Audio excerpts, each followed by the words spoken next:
Friends, good morning, welcome back to the new blog. কেমন আছো সবাই? নিশ্চয়ই ভীষণ ভীষণ ভালো রয়েছো, আমরাও ভীষণ ভালো আছি। তো আজকে হচ্ছে শুক্রবার আর এখন হচ্ছে 7:30 বাজে। তো উঠেছিলাম সেই 4:45টায়, 4:30 4:45টায়। তো ভেবেছিলাম আজকে মর্নিং ওয়াক যাবো। তো পায়েল যাবো বলেছিল, অনেকবার ডাকার পর পায়েল তো ঘুম থেকেই উঠলো না। সেই কারণে আমি উঠে চিয়া সিড খেয়ে আবার একটু হালকা হাতে ব্যায়াম ট্যায়াম করে আবার শুয়ে পড়েছিলাম। দেখো 7:30 বাজে উঠেছি আর বেশ ঠান্ডাটা পড়েছে। তো দেখো এরকম পুরো ব্ল্যাঙ্কেট নিয়ে শুয়েছিলাম, কালকে এতটাই ঠান্ডা করছিল। আর দেখো সকালবেলা একটু চাদরও গায়ে নিয়েছি ঠান্ডা করার কারণে। আর এদিকে এখন আরশি উঠলো, এই যে গুড মর্নিং বলে দাও। Good morning. তার আগে আমি উঠেছিলাম। তো চলো আজকে দিনটা কীভাবে কেটে সেটা তো তোমার সঙ্গে শেয়ার করবো। তো পুরো ভিডিওটা স্কিপটা করে দেখতে থাকো, আই হোপ ভালো লাগবে। বসে বসে ব্রাশ করব। বেশ এখানে বসে বসে ব্রাশটা করে দিচ্ছি, ব্রাশটা।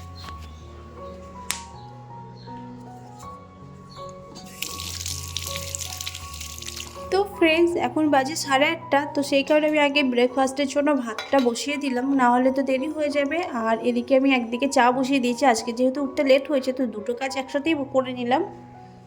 Hello friends, good afternoon. তো এখন বাজে 2টো আর আমি স্নান টান সেরে এসেছি। আর আজকে রান্না হয়েছে সেটা তোমাদের দেখাবো। আর এদিকে আরশি, আর এদিকে শান এই লোক খাচ্ছে। খাজে হ্যাঁ। তো এবার ভাত ফাত খাবো, তো চলো।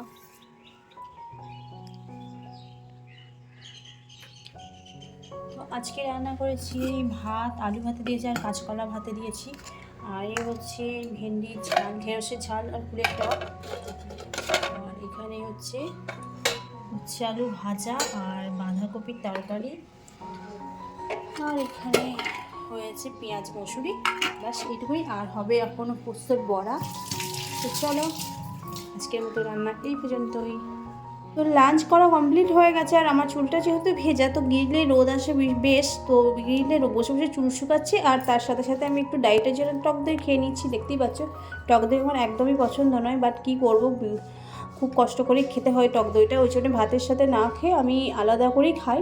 আর এদিকে আমার চুলটাও ভেজা যেহেতু, তো চুলটাও শুকানো হবে, দইটাও খাওয়া হবে আর গিলে একটু বসা হবে। তো চলো তারপর আবার আসছি। Hello friends, good evening. এই দেখো রেডি ফেডি হয়ে নিয়েছি, তো এক জায়গায় বেরোচ্ছি একটু ঘুরতে। সন্ধ্যা থেকে বাড়িতে আর ভালো লাগছে না, তো এক জায়গায় যাচ্ছি। তো চলো কোথায় যাচ্ছি দেখতে থাকো।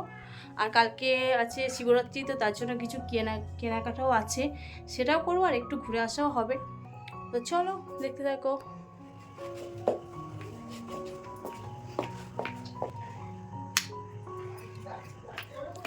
আমি একা যাব না, আমি আর পায়েল দুজন মিলেই যাব। আর এখানে হয়েছে পায়েলের ব্যাগ থেকে পায়েলের ভাই টাকা নিয়ে নিয়েছে, তাই ভাই বোনে এটা চলতেই থাকে। তো চলো তোমাদেরকে একটু শোনাই ওদের ব্যাপারটা। ঘরে ঢুকে 200 টাকাটা ওভার চেনটাও লাগায়নি, যে ইয়েটাতে নিয়েছি সেই চেনটাতে লাগায়নি। তো আমরা তারপর দেখো চলে এসেছি মার্কেটে। আর এখানে দেখো এসে ফার্স্টেই এসেছি ফুলের দোকান থেকে। ফুল যেহেতু এখন তো ফুল গাঁদা আছে, মিশো অনেক ফুল দিয়ে গিয়েছিল। আর এখান থেকে আমি একটু ঠাকুরের জিনিসপত্র নিয়ে নেব। আর ফুল নেওয়ার প্রশ্ন নেই, বাট আমি একটা মালা নেব। তো চলো দেখতে থাকো।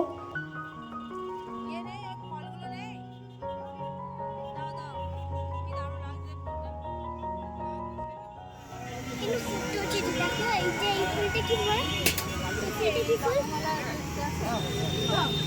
কাকি না রে কাকা, গাঁদার মালা দেখবো। তো সবই পেয়ে গেছি, শুধুমাত্র বেলটা পাইনি। তো বেল অনেক খুঁজছিলাম, আর তার মধ্যে থেকে ফলও তো নিতে হবে। তো রাতের বেলা ফল কোথায় বসে তার সেই সন্ধানে আমি আর পায়েল। তো চলো এখানে যেতে একটা দোকান পেয়ে গেছি ফলের। তো এখান থেকে আমি ফল নিয়ে নিচ্ছি আঙুর আর হচ্ছে বেদানা, আপেল, ব্যাস এই তিনটে। আর ওই বাকি থাকলো শসা আর শাকালু, ব্যাস তাহলে 5টা ফল হবে। রাতের বেলা যেহেতু সব রকম ফল এখানে পাওয়া যাচ্ছে না। আর আসার সময় এই কাকুর দোকানে দেখলাম যে শাকালু আছে, তো এখান থেকে আমি একটু শাকালু কিনে নিলাম।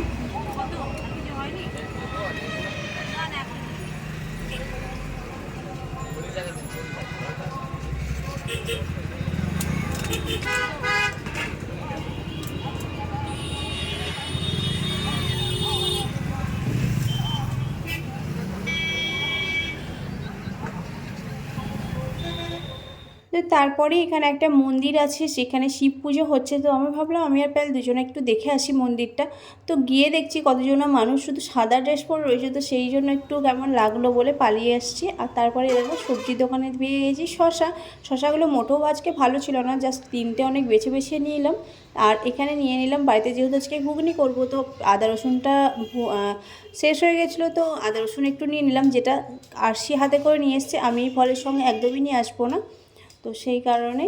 তো চলো সবজি নেওয়া হয়ে গেলে এবার বাড়ি পৌঁছে যাবার। এখানেও একটা শিব মন্দির আছে, কত সুন্দর সাজিয়েছে দেখো, চারিদিকে শুধু শিব মন্দিরটা শিব মন্দির, অন্য সময় চোখে পড়ে না, শুধুমাত্র আজকে। ফ্রেন্ডস চলে এসেছি, আর আমার ডিনার করাও হয়ে গেছে, কারণ আমরা বাড়ি এসেছিলাম প্রায় 8টা বাজতে 15 মিনিট আগে। তো 15 মিনিটের মধ্যে খেয়ে নিতে হবে, 8টা বাজার আগে, চতুর্দশী করার আগে খেতে হবে, যেহেতু আমি শিবরাত্রি করছি আর কালকে জল দেবো ভেবেছি।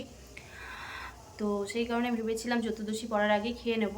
তো পরোটা খেয়েছি আমি। পরোটা কী দিয়ে খেলাম জানো? আমসত্ত্ব দিয়ে। আর সেটা তোমাদের সঙ্গে শেয়ার করা হলো না, কারণ এতটা তাড়াহুড়োর মধ্যে খেয়েছি, সেটা শেয়ার করতে ভুলে গেছি। তো কি করব, আমও টেনেছিলাম, তো ওইটা দিয়ে আমি পরোটা খেয়ে নিয়েছি আজকে। বেশ ভালোই লাগছিলো, খারাপ কিছু লাগেনি। তো যাই হোক, আমার খাওয়া তো হয়ে গেছে, এবার ওদের জন্য করবো, ওদেরও পরোটাই করে দেবো। আর করবো রাতে হচ্ছে আজকে ঘুগনি। তো চলো, এই আমি বসে পড়েছি আদা রসুন নিয়ে ছাড়াতে, আর এদিকে ঘুগনি মটর ওই যে কুকারে সিটি পড়ছে।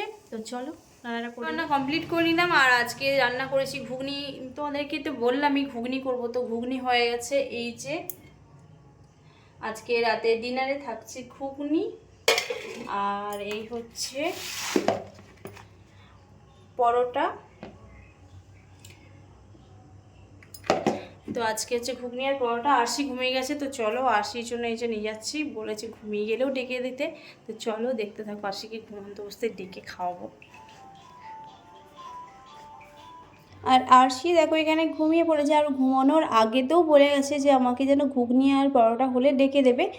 তো আর এখানে সানিও টিউশন থেকে চলে এসেছে, তো ভাবলাম দুজনাকেই খাবারটা একসাথেই দিয়ে দিই। তো তারপরে কুটাইকে ডাকবো। তো চলো কুটাইকে ঘুমন্ত অবস্থায় ডাকার রিয়াকশানটা তোমাদের সাথে শেয়ার করি।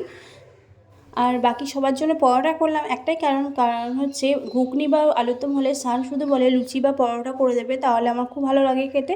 আর সেটাও একটা কারণ। আর একটা কারণ হচ্ছে আমি যেহেতু পরোটা খেলাম, তো আমি ভাবলাম যে আমি পরোটা খাবার ওরা খাবে না, কেমন একটা লাগলো, তো সেই জন্য পরোটা করলাম। আর তোমাদের দাদা ভাই ও বেশ কিছুদিন ধরে তো কোনো ভালো খাবার দেওয়াই হয়নি বলতে গেলে। তো সেইভাবে মানে তেলের কিছু জিনিস, যেহেতু কোলেস্টেরল হাই হয়ে গেছে, তো ওর জন্য ওটা হালকা তেলে পরোটা করে দিয়েছিলাম। তো চলো আসি কি ডাকা যাক। একুটায় বুচু বুচু,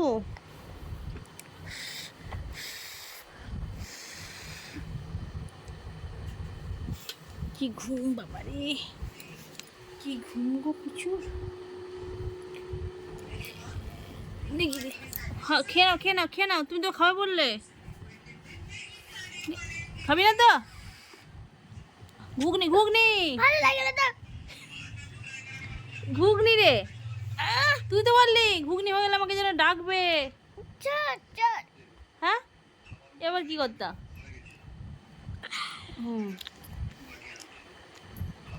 তো ফাইনালি ঘুমটা একটু হালকা হয়, ও ঘুগনিটা খেলো, তো আমারও শান্তি হলো। তো আজকের মতো ভিডিওটা এখানেই এন্ড করছি, দেখা হচ্ছে নেক্সট ডে নতুন একটা ভিডিওর সাথে।